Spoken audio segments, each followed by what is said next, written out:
Kalau kita buktikan itu dia sah atau tidak sah. Berbeda dengan yang kemarin ya. Kemarin yang kita bahas adalah suatu pernyataan ya. Pernyataan itu bernilai benar atau salah gitu ya. Kalau suatu pernyataan itu kemarin kan kita bahas tuh pernyataan dan bukan pernyataan. Kalau pernyataan itu berarti kita sudah langsung bisa mengetahui nilai kebenarannya, dia bernilai salah atau benar. Ya. Tapi kalau pada argumen di sini kita membicarakan sah atau tidak sah sebuah argumen tersebut. Itu.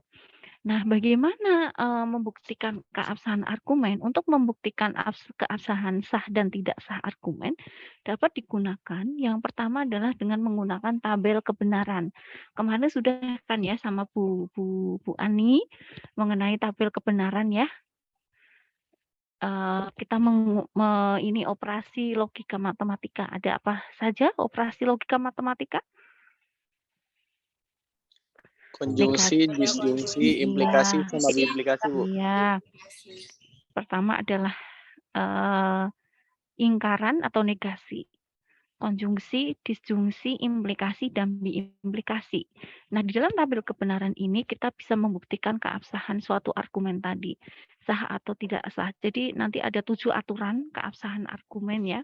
Yang pertama adalah kita bahas adalah mengenai dengan menggunakan tabel kebenaran. Nah, bagaimana membuktikan keabsahan argumen dengan tabel kebenaran?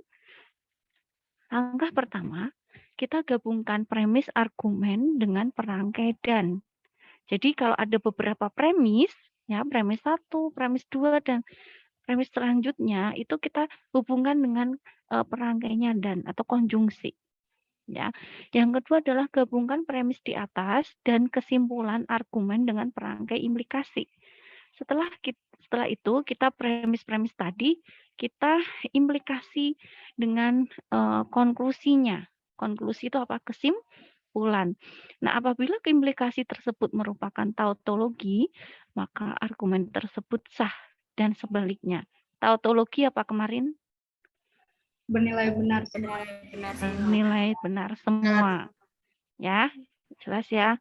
Contoh, misalnya di sini premis satunya adalah P misalnya. Premis 2-nya adalah jika P maka Q. Kesimpulannya adalah Q. Nah, tadi kalau menggunakan keabsahan argumen dengan tabel kebenaran, premis 1 dan premis 2 dihubungkan dengan perangkai dan. Kemudian dari premis itu, gabungan dari premis ini diperangkai dengan konklusi dengan implikasi. Maka kita buktikan dengan tabel kebenaran tersebut. Ya, misalnya tadi kan premis satunya adalah P. Premis keduanya adalah jika P maka Q. Ya, nanti terserah kalian memudahkannya di dalam penyajian tabelnya seperti apa. Itu kan ya. Ini premis 1, ini premis 2, dan ini kesimpulannya, konklusi. Nah, di dalam premis 1 dengan kita dan BBB SS gitu ya. Kemudian P dan Q ya. Ini hasilnya dengan perangkai implikasi BSBB. Nah, ini BSSSS gitu ya. Nah, kemudian setelah itu dari gabungan ini, dari hasil ini kita implikasi dengan Q. Ya, berarti yang mana ini ya? Digabungkan, diimplikasi dengan Q, ya kan? Berarti kan hasilnya di sini adalah B semua. Ya, maka karena P dan jika P maka Q, ini maka Q merupakan suatu tautologi, maka argumen tersebut berarti sah. Gitu. Itu dengan menggunakan tabel kebenaran. Apakah bisa jelas diterima ini? Apakah ada pertanyaan?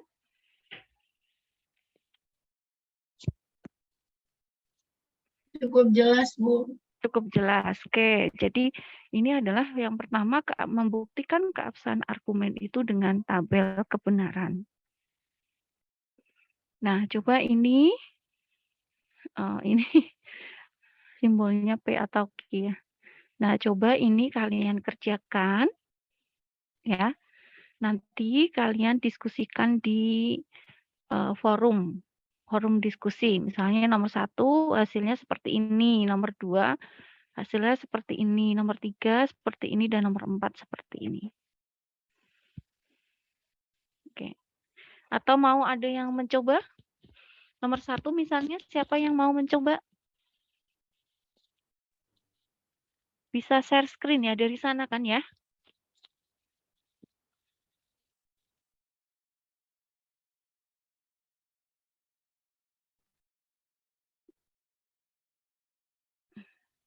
Oke, saya kasih waktu 3 menit ya, silahkan dikerjakan dulu.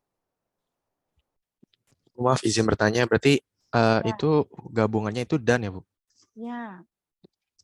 Iya, premis 1 dan premis 2 dihubungkan dengan konjungsi, terus dengan kesimpulan itu implikasi ya. Baik Bu.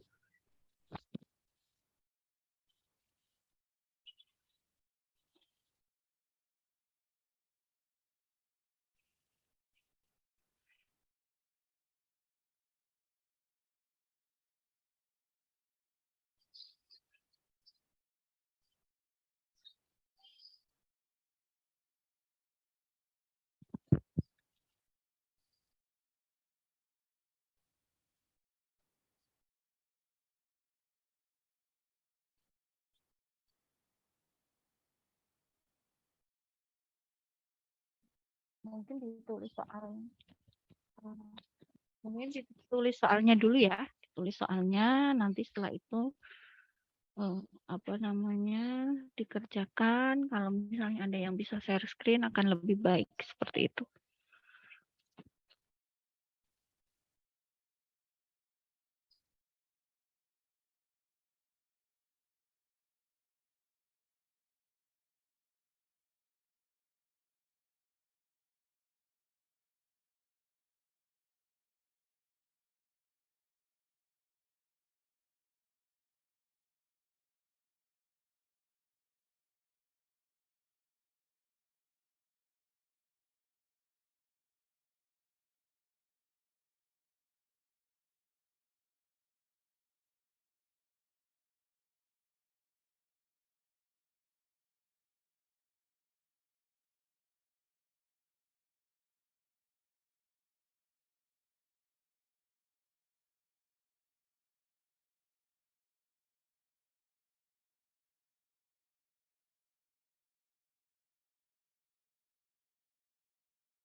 Sudah ada yang bisa?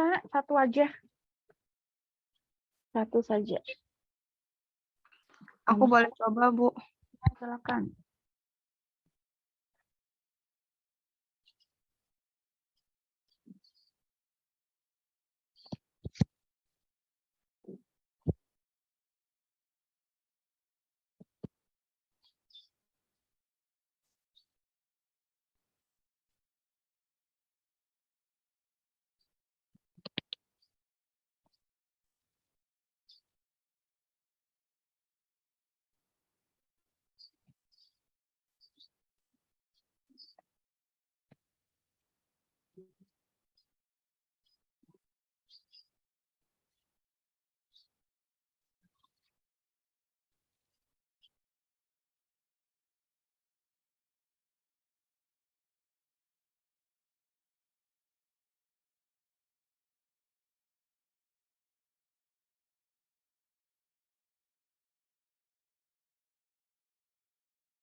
Maaf Ibu, sudah terlihat belum ya?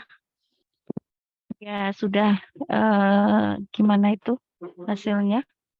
Ya, tunggu dulu. Coba dipresentasikan sebentar, Mbak. Hasilnya bukan tautologi, maka tidak sah. Gitu Bu. Oke, ya kalau hasilnya memang dia tidak tautologi, berarti argumen tersebut itu tidak sah. Cuman saya belum bisa ngecek ya, nanti teman-temannya silahkan dikerjakan soalnya tadi.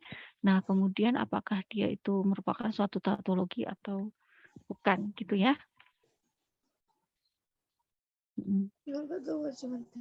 Ya, tapi nanti harus disertakan alasannya kenapa gitu ya. Argumen tersebut sah atau tidak sah gitu. Oke, jelas ya? Oke, ini ada berarti semuanya ada 4. Ada 4 soal. Enggak, maaf ya. Itu juga Ya, saya kasih waktu sebentar ya untuk menyelesaikan itu dulu. Oke. 4 soalnya tadi ya. Enggak, maksudnya apa ya?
Ponen itu ya kan?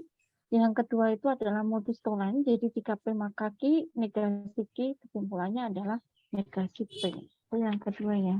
Ada 9. Yang ketiga itu HS ya, hypothetical syllogism. Jadi jika P maka Q, Q maka R, kesimpulannya P maka R ya. Jadi ini aturan penyimpulannya. Penyimpulannya nanti bentuk-bentuknya seperti ini. Kemudian DS disjunctive syllogism itu adalah P maka P atau Q, negasi P, kesimpulannya Q. P atau Q, negasi Q, kesimpulannya adalah P. Kemudian ada di sini adalah CD, konstruktif dilema di sini. Jika P maka Q dan jika R maka S, P atau R, maka kesimpulannya Q atau S.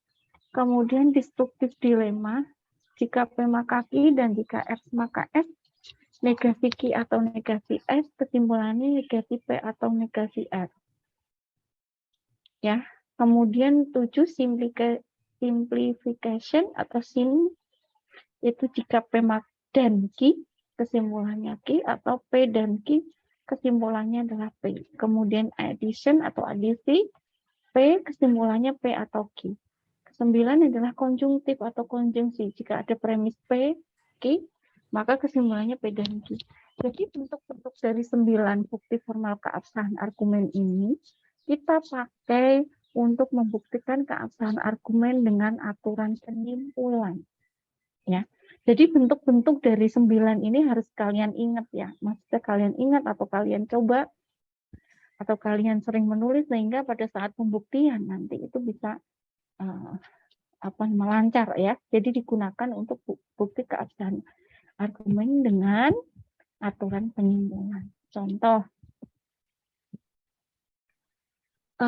tentukan keabsahan argumen berikut dengan aturan penyimpulan. Misalnya saya punya premis satu ya, di sini jika E maka negasi F. Kesimpulannya di situ adalah E jika E maka negasi F atau jika negasi G maka H begitu ya. Maka coba